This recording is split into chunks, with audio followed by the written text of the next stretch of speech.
Well, how well placed is that optimism? Let's bring in Alic Garang to discuss that. He's a South Sudanese economist with the Ebony Center for Strategic Studies in Juba. Mr. Garang, I'm trying to decide where we start here, actually, when you're talking about your country's problems. It seems to me, though, simply the biggest problem is violence, and that until there is some sort of peace in South Sudan, the economy just cannot flourish. Yes, I do agree with that. As long as there's no peace, the economy of South Sudan will continue to be in problems like the way it is today. If I may just add, there are three crises that have made the situation to be worse.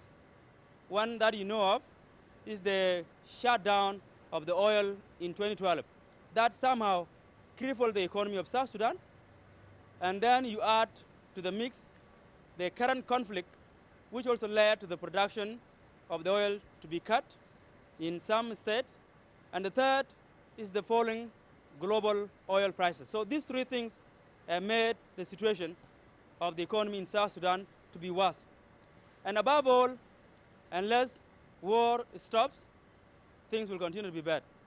Okay, so let's deal with those things one at a time then. We're going to start with the oil problem, because I think that's probably the most important.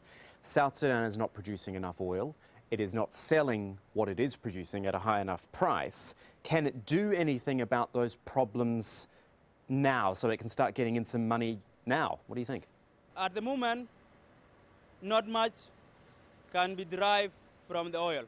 As you said, the global oil prices are not rising high enough, and if they do, that would be a long-term thing. Number two, the production of the oil in the affected states of Upper Nile and Unity area will not go up to the pre-crisis level until the war stops. So those two conditions at the moment are out of the question. What we may hope for is some economic reform inside the country.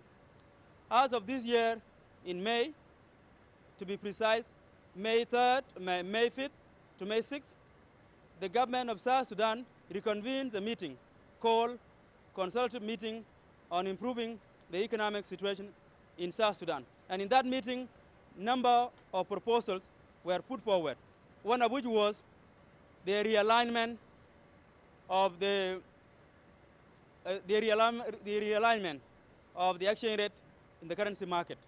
As you may have heard, or you may know today, there are two parallel rates in South Sudan, and these have hammered the economy. One is that the prevalency of the currency exchange rate, official one, and then there's a black market one. So if you realign the two, somehow, that would be one way to get the economy going. And number two is just closing the loopholes in all areas. One is in the tax, broadening the tax base, and as well as closing the loopholes that are in tax administration. So these two areas were proposed. Am I right in saying, Mr. Garang, that the South Sudan Central Bank went into the process of printing money about, I think it was about 18 months ago, to try to meet a budget shortfall? That seems to me to be a dangerous sort of move. We've seen it in other African countries, Zimbabwe particularly I'm thinking of, and long term it just can't be good for the economy. Yes, deficit financing was, when the government could not raise enough revenue from the oil, it went to the central bank and it dipped its hands into reserves that may have been there, and it also went into deficit financing, which is essentially printing money. And in that way, it brought about two impacts. One, it put a lot of pressure on prices, causing inflation, and number two, it exacerbated an already existing realignment or misalignment in the currency market. So yes, continued deficit financing may not be a way out of this crisis. All right, so tell me then finally, as an economist, as a South Sudanese yourself, what sort of hope do you have? Do you feel that there will be any light at the end of the tunnel at some point?